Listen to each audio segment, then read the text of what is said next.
Haleluya. Saudara, kadang feeling kita nggak enak, perasaan kita nggak enak, firasat kita nggak enak. Jadi memang. Waktu Daud dan Goliat perang Israel dengan Filistin. Kan nantang tuh. Coba klik dulu, boleh buka ayatnya kah?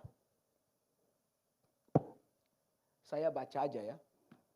1 Samuel pasal 17.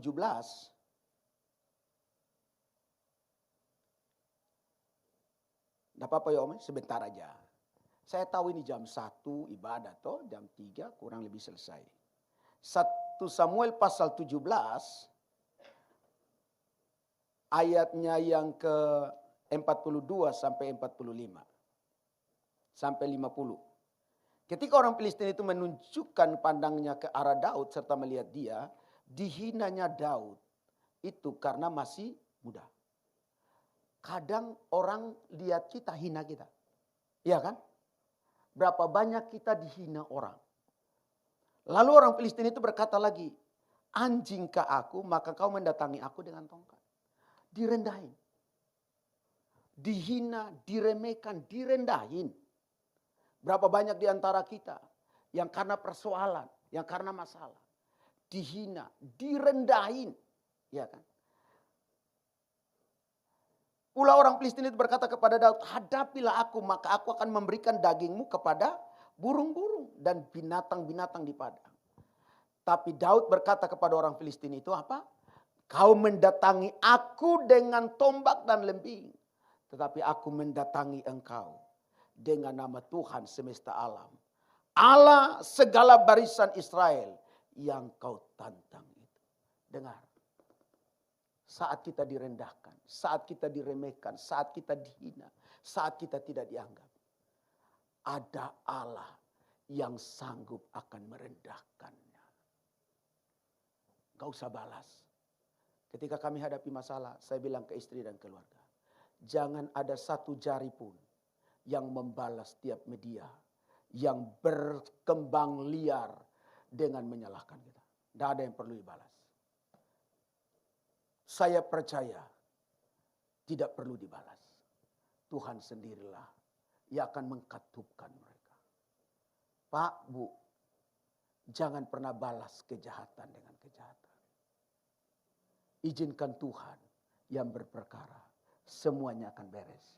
Kalau kau bikin pembelaan diri, maka itu akan pasti saling menyerang satu dengan yang lain. Tapi ketika Tuhan yang melakukannya, urusan pun beres. Di saat rasa mulai nggak ada kepastian, rasa menakutkan mulai ada, rasa meresahkan mulai ada, rasa yang aneh campur aduk dan mulai membingungkan kita. Perhatikan ini, ada Allah Israel yang akan turun tangan menolong kita. Dan sama seperti Daud mengalahkan Goliat orang Filistin itu. Saya percaya terlalu kecil persoalan yang kita hadapi. Yang setuju katakan amin. Saudara pasti bisa angkat muka, angkat kepala dan berjalan. Keren punya. Setelah masalah itu Bapak Ibu Saudara, pagi-pagi saya dan keluarga sudah harus keluar dari rumah. Kunci rumah, masuk mobil, pergi. Malam baru pulang. Karena kan banyak orang pengen kepo ya kan, pengen cari tahu ya kan. Masuk rumah, masuk pagi-pagi, masuk mobil, kunci rumah, pergi. Cuma itu yang bisa dilakukan sambil berdoa supaya Tuhan menolong. Yang setuju katakan amin. Saya nggak tahu masalah kita apa. Tapi kalau kita punya firasat yang gak enak, perasaan yang gak enak, dengar ini baik. Kita berdoa supaya Tuhan berperkara atasnya. Dan membuat semuanya menjadi nyaman dan aman. Ya setuju bilang amin. Yang ketiga, yang terakhir. Nah ini keren. Tidak lama saya baru habis makan masalahnya. Ya kan? Tadi datang langsung Ibu Meta ya. Ibu Mida ya bilang. Mau makan apa Pak Pendeta? Pokoknya apa yang bisa dimakan saja. Mau B1, B2, B3, B12, B kompleks semua. Lalu adalah BB yang datang ke situ, habis rata memang. Jadi saya energi ini masih total full. Tapi saya sadar diri juga bahwa tidak boleh lama-lama, ya kan? Nanti saya khotbah di bangku yang kosong karena Bapak Ibu pulang satu-satu. Pura-pura ke toilet nggak balik lagi.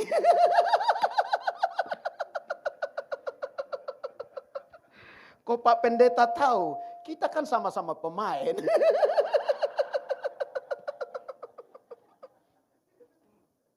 Yang ketiga, yang terakhir.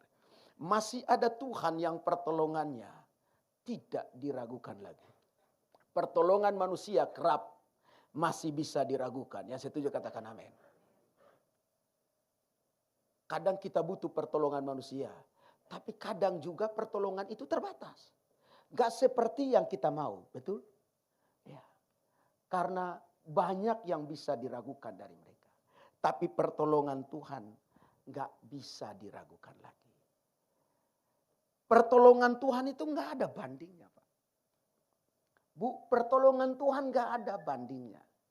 Dan pertolongan Tuhan itu gak bisa digantikan oleh pertolongan apapun. Karena semua pertolongan di dunia ini, percaya dengan saya, semua terbatas. Pertolongan Tuhan itu gak ada batasnya. Maka jangan pernah berhenti bergantung dan menaruh harap kepadanya. GBI Basura, jemaat Tuhan yang dikasihi Tuhan. Jangan pernah berhenti berharap dan bergantung hanya kepadanya. Dalam harapan kepada manusia, itu sia-sia. Dan Alkitab berkata, terkutuklah orang yang mengandalkan manusia dan kekuatannya. Tetapi berupa terbalik, diberkatilah orang yang mengandalkan Tuhan, Allah semesta alam. Ini muka-muka diberkati semua ini. Amin. Amin. Haleluya. Dari muka Bapak Ibu aja udah cerah begini, ya kan? Itu berkatnya melimpah. Haleluya. Maka saya tidak perlu ragukan lagi. Bapak Ibu sudah menaruh harap dan sandar hanya kepada Tuhan. Haleluya. Dan sadar bahwa kita terbatas. So sadar? Sadar ya. Sadar bahwa kita terbatas, model kayak saya. Ya kan? Baru 46, motor selupa. Sempat kalau sampai tengah malam di situ. Itu orang bawa, kita kan gak bisa protes, ya kan? Yang bawa bilang begini, Bapak yang lupa ya sudah kan. Kita yang bawa pulang. Mungkin di rumah tidak ada parkiran lagi, kita kasih di rumah yang ada parkirannya. Iya, sadar kita terbatas Pak Bu. Maka jangan pernah lupakan Tuhan. Persoalannya kita sering lupa. Atau pura-pura lupa. Atau enggak ingat sama sekali. Atau udah ingat tetapi pura-pura enggak ingat. Kan bisa saja itu terjadi. Jangan mundur teratur. Ya setuju katakan amin. Jangan main kabur diam-diam. Haleluya. Dan jangan anggap dirimu hebat tanpa melibatkan Tuhan dalam hidupmu. Saya tahu. Kalau kita libatkan Tuhan, urusan pasti beres. Ya setuju katakan amin. Ketika adik kami ketemu, pergi hari Jumat malam, ketemunya Rabu subuh. Dalam kebingungan dan semua, hampir bunuh diri. Hampir celaka karena bawa motor. Ketika ketemu, berat badannya turun 9 kilo. Jadi Bu, kalau mau berat badan turun 9 kilo, coba kabur sebentar. 3 hari gitu.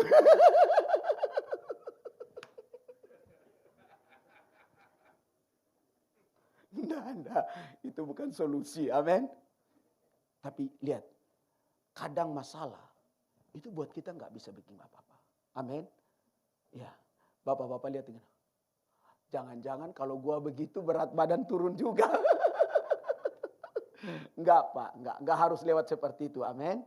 Ya, dia punya alasan yang cukup kuat dan sangat serius. Dia pergi. Dan kita tidak perlu menyalahkannya. Saya percaya. Saya cerita ini bukan karena apa-apa.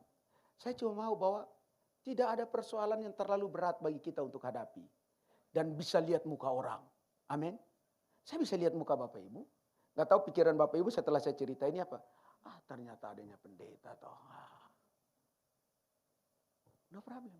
Mungkin juga Bapak Ibu di antara orang yang ikut membulinya ada di sini. Tidak apa-apa. Tidak apa-apa. Suka-suka orang, ya kan? Kita tidak perlu cari untung dan cari manfaat dari apapun. Mari kita dukung saja yang terbaik. Ya setuju, katakan amin. Sepanjang dengan Tuhan Yesus Kristus yang satu-satunya adalah juru selamat. Satu-satunya. Amin. Kan lagi juga ada viral-viral, ya kan? Bahwa Yesus bukan juru selamat, ya kan? Kita nggak perlu bully. Amin. Kita juga nggak perlu gitu-gituan. Udah, Tuhan nggak perlu dibela. Amin. Saya dengan jemaat bilang begitu. Jangan naik status, ikut-ikutan. Tuhan gak perlu dibela. Firman gak perlu dibela. Saya ini dokternya betul Bapak Ibu. Bukan dokter sembarang-sembarang main mata tutup mata. Lalu kemudian dikasih wisuda. Enggak. Saya S1 4,5 tahun. Master of Art itu 2 tahun. Magister pendidikan itu 3 tahun. Doktor itu hampir 4 tahun. Tapi gak mau saya kepetik tangan itu. Tek. Membuli. Gak usah. Amin. Itu urusannya mereka. Kita bisa berbeda dalam banyak hal. Tapi kita berdoa saja supaya kembali ke jalan yang betul. Itu aja cukup. Amin. Beri tepuk tangan dulu bagi Tuhan kita. Orang yang mau bangkit dan jadi pemenang memang tidak semudah membalikan telapak tangan. Tapi saya percaya di dalam Tuhan pasti kita bisa. Haleluya. Satu lagu dulu. Boleh tim musik.